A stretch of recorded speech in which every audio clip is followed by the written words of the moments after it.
दोस्तों, पिछले कई दिनों से सोने और चांदी के दामों में लगातार गिरावट देखने को मिल रही है। अमेरिकी फेडरल रिजर्व ने ब्याज दरों में 25 बेसिस पॉइंट की कटौती की और अब मौजूदा ब्याज दरें 4% पर आ चुकी हैं। इस रेट कट होने के बाद तो सोना और चांदी की कीमतों में और ज्यादा वॉलेटिलिटी यानी कि उतार चढ़ाव देखने को मिला। अगर कल MCX पर सोने के भाव की बात करूं तो सोना 1.27% गिरकर 1,19,125 रुपए प्रति 10 ग्राम पहुंच गया था। वहीं पे चांदी में करीब 0.04% की गिरावट देखने को मिली थी, जिसके बाद चांदी का रेट 1,45,498 रुपए प्रति किलो पर पहुंच गया था। आज भी सोने में करीब 400 रुपए की गिरावट देखने को मिली है और वहीं पे चांदी 800 रुपए सस्ती हुई है। अब सबसे बड़ा दोस्तों सवाल ये उठ रहा है कि क्या सोने और चांदी में ये गिरावट लगातार जारी रहेगी या अब फेडरल रिजर्व के इस रेट कट के बाद सोने और चांदी की ये गिरावट थमने वाली है। इस वीडियो में आपको सारी जानकारी बिल्कुल डिटेल में देने वाला हूं।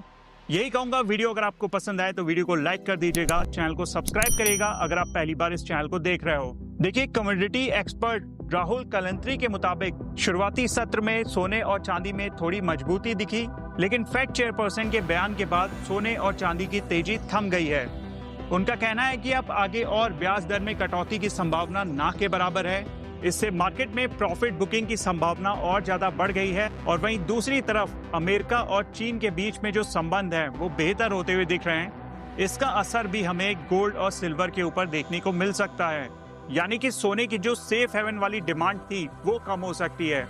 क्योंकि आप समझते होंगे, जब भी ग्लोबल मार्केट में टेंशन बढ़ती है तो लोग सेफ हेवन ढूंढते हैं और उनको एक सुरक्षित निवेश के लिए सोना ही समझ में आता है। इसी वजह से जब भी दो देशों के बीच में तनाव होता है, आपने देखा होगा इसका असर हमें सोने और चांदी के दामों पर देखने को मिलता है। इनकी डिमांड बढ़ जाती है और प्राइस धीरे धीरे बढ़ना शुरू हो जाते हैं। क्योंकि अब अमेरिका और चीन व्यापार वार्ता में सकारात्मक माहौल होने से सोने की सेफ हेवन वाली डिमांड यानी कि सुरक्षित निवेश की मांग में कमी आई है। यानी कि शॉर्ट टर्म में सोना अभी कमजोर पड़ सकता है, लेकिन लॉन्ग टर्म में सोने का ट्रेंड अभी भी मजबूत बना हुआ है। अब सबसे बड़ा सवाल उठता है कि आगे चलकर सोने का रुख कैसा रहेगा। क्या सोने में गिरावट देखने को मिलेगी या सोना इसी तरीके से बढ़ता जाएगा? तो एक्सपर्ट का मानना है कि फिलहाल सोने की कीमतों में उतार चढ़ाव जारी रह सकता है। ब्याज दरों में हाल ही की कटौती के बाद ग्लोबल मार्केट में मिले संकेत बताते हैं कि थोड़े समय के लिए सोना दबाव में रह सकता है, लेकिन लंबे समय में इसमें स्थिरता और मजबूती देखने को ही मिल सकती है। वहीं चांदी में भी हल्की गिरावट और रिकवरी का सिलसिला आगे आने वाले दिनों में जारी रह सकता है। LKP सिक्योरिटीज के एक्सपर्ट जतिन द्विवेदी के मुताबिक फिलहाल सोने में अस्थिरता बनी रहेगी।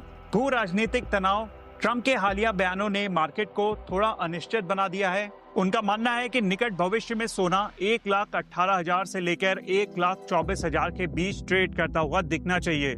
तो दोस्तों, आने वाले दिनों में सोने और चांदी की कीमतें वैश्विक हालात, ब्याज दरों और व्यापार वार्ताओं पर निर्भर करेगी।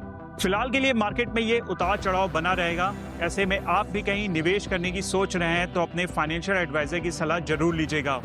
वैसे आप यहाँ पे सोने और चांदी को लेकर क्या सोचते हैं, मुझे कमेंट करके जरूर बताइएगा।